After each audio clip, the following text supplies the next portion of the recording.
क्या आपने कभी सोचा है कि जब तक एथिक्स, लॉ और रिसर्च स्टैंडर्ड्स प्रॉपर्ली सेट नहीं हुए थे, उससे पहले किस टाइप के साइकोलॉजिकल एक्सपेरिमेंट किए जाते थे? 1920 से 1968 के बीच ऐसे बहुत सारे एक्सपेरिमेंट हुए जो आज हम बिल्कुल भी एक्सेप्ट नहीं करेंगे। इन एक्सपेरिमेंट की वजह से कई लोगों और एनिमल्स को काफी हार्म भी हुआ, कई बार तो रॉन्ग तरीके से। लेकिन तब साइंटिस्ट को लगता था कि ये सब साइंस के प्रोग्रेस के लिए किया जा रहा है। ये एक्सपेरिमेंट अक्सर साइकोलॉजी स्टूडेंट्स को और जो लोग मेंटल हेल्थ फील्ड ज्वाइन करना चाहते हैं उनको सिखाए जाते हैं। लेकिन सच तो यह है कि सबको इन एक्सपेरिमेंट के बारे में पता ही होना चाहिए, सिर्फ इसलिए नहीं कि क्या हुआ था, बल्कि इसलिए भी ऐसा क्यों हुआ और आज हम क्या इंपॉर्टेंट लेसन सीख सकते हैं। चलिए शुरू करते हैं एक सबसे इम्पोर्टेंट और अनएथिकल एक्सपेरिमेंट से, लिटिल एल्बर्ट का केस स्टडी।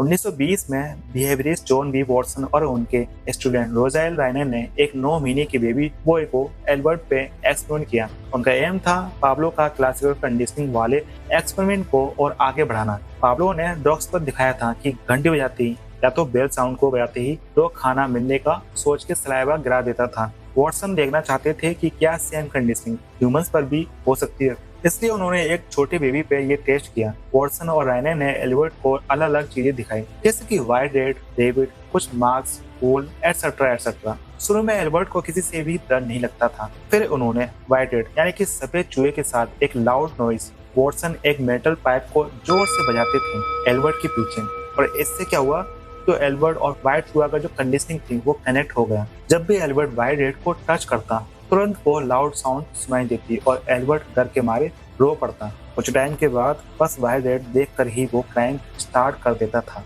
बिना आवाज के भी। उसका डर और भी बढ़ गया जब सेंटा मार्स, रेबिट डॉग या कोई भी वाइट और फ्यूरी चीजें देख के वो डर ही जाता। जो एनवायरनमेंट पहले नॉर्मल था अब वो उसके लिए डर से भर गया। आज के दिन किसी भी बेबी पर ऐसे एक्सपेरिमेंट करना बहुत ही गलत माना जाता है, लेकिन तब ऐसा कोई रूल्स और रेगुलेशन नहीं था। और सबसे बड़ी प्रॉब्लम ये थी कि वॉटसन और राइनर ने एल्बर्ट को वो चीजें सिखाई नहीं जिससे कि वो उस डर को छुड़ा पाए। हालांकि उनका वो फर्ज बनता था कि वो चीजें उन्होंने जो बिगाड़ी है वो चीजें वो जरूर ठीक करें। आखिर वो बच्चे जब बड़ा होगा आगे चलकर उसको कितनी परेशानियों का सामना भी करना पड़ेगा, वो उन्होंने नहीं सोचा। बस उन्होंने अपने एक्सपेरिमेंट को कंडक्ट किया, अपने आप को फॉलो अप किया, अपने आप को सिद्ध करने की कोशिश की। भले ही वो अनएथिकल हो पर फिर भी वो रुके नहीं।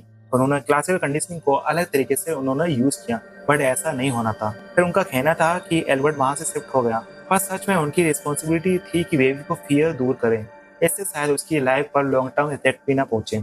Now here are 106's two mothers. अब बात करते हैं एक और शॉकिंग एक्सपेरिमेंट की, हैरी हालो के मंकी वाले एक्सपेरिमेंट की, जो कि 1950 में हुआ था। उसमें लोग मानते थे कि बेबी अपनी माँ से सिर्फ खाने की वजह से अटैच होता है, क्योंकि माँ उसको खाने देती थी। लेकिन हालो को लगता था कि अटैचमेंट में इमोशनल सेफ्टी, वार्मथ और कंफर्ट भी इम्पोर्टेंट है। हालो ने बेबी मंकीज को उनकी असली मदर से अलग कर दिया और उन्हें एक केज में 2 मदर्स थी। एक सिर्फ वाइट फ्रेम वाली थी जिसमें एक मिल्क की बोतल लगाई गई थी और दूसरी सॉफ्ट क्लॉथ से बनी थी, लेकिन उसके पास कोई खाने की चीज भी नहीं थी। और शॉकिंग की बात यह है कि रिजल्ट क्या आया। बेबी मंकीज ज्यादा टाइम क्लॉथ मदर के साथ रहते थे, चाहे बाय मदर के पास बोतल हो या नहीं हो। वो बस फीड करने बाय मदर के पास जाते और तुरंत वापस क्लॉथ मदर के पास आ जाते, वो भी कंफर्ट लेने के लिए। जब केज में कोई स्कैरी टॉय रख दिया जाता तो मंकीज सीधे क्लॉथ मदर के पास जाकर थोड़ा सेफ फील करके टॉय के साथ बाद में खेलते। अगर मदर ही नहीं होती तो मंकीज कॉर्नर में चिपक जाते और बहुत ही डर जाते। ये स्टडी यही दिखाती है कि अटैचमेंट सिर्फ फूड की वजह से नहीं बल्कि इमोशनल सिक्योरिटी और फिजिकल टच की वजह से भी होता है। आज की अटैचमेंट थ्योरी इसी अंडरस्टैंडिंग पर बनी थी, पर हालांकि ये एक्सपेरिमेंट बहुत क्रूअल था। मदर से अलग करने और मंकीज को आइसोलेशन में रखने की वजह से उनका डेवलपमेंट सीरियसली अफेक्टेड हुआ। और बाद में एक्सपेरिमेंट और भी खराब थे, जिनमें मंकीज को टोटली अकेला रख दिया गया। बहुत मंकीज तो मेंटली डिस्टर्ब भी हो गई और कभी रिकवर नहीं कर पाई। अंत में हालो के इस एक्सपेरिमेंट को बंद कर दिया गया। आज हम इनको एक लेसन की तरह पढ़ते हैं और इनसे कुछ सीखते हैं कि कैसे एक अनएथिकल स्टडीज को किया गया था और उसको कंडक्ट करने में कितना उन्होंने फॉलो किया, और कैसे सरकार ने उसको रोकने की कोशिश भी करने के बाद उनको कोई भी सजा नहीं दी, क्योंकि उनको ये लगा था कि ये एक्सपेरिमेंट कर रहे हैं और इन्हें करने दो। आज के टाइम पर अगर हम अनएथिकल कोई भी स्टडी करते हैं तो उसे हमको भुगतना पड़ता है। आइए एक और एक्सपेरिमेंट की बात करते हैं जो वाकई इम्पोर्टेंट है।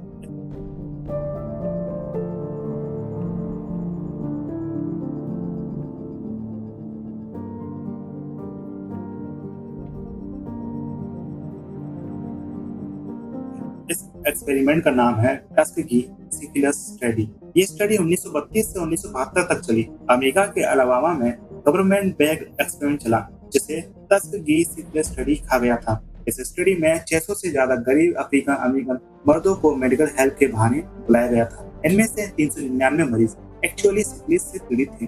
सिफिलिस एक बीमारी थी जो उस टाइम काफी ज्यादा लोगों को फैली हुई थी और उसी बीमारी को देखने के लिए ये बीमारी कितने समय तक फैलती है, इसका क्या उपचार है, क्या सिम्टम्स को देखने को मिलते हैं, ये चीजें इस स्टडी में देखी गई थी।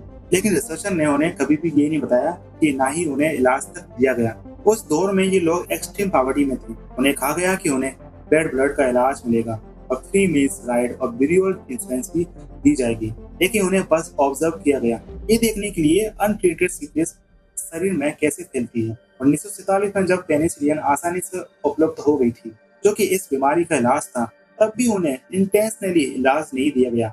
40 सालों तक ये स्टडी चलती रही। पार्टिसिपेंट्स में ब्लाइंडनेस, मेंटल इलनेस, पैरालिसिस और कई दर्दनाक सिम्टम्स भी देखने को मिले और हालांकि बहुतों की तो मौत ही हो गई इस एक्सपेरिमेंट के दौरान और उनके बच्चों में कंजेनाइटल डिसीज भी ट्रांसफर हो गई। 1972 में जब पीटर बक्सटन नाम के एक विसल ब्लोवर ने इस पूरी साजिश को पब्लिक किया, तब जाकर ये स्टडी बंद हुई। इस घटना के बाद अमेरिका में नेशनल रिजर्व एक्ट यानी कि 1974 पास हुआ और इंस्टीट्यूशनल रिव्यू बोर्ड्स अनिवार्य बनाए गए ताकि फ्यूचर्स में ऐसा अनएथिकल स्टडी नहीं की जाए।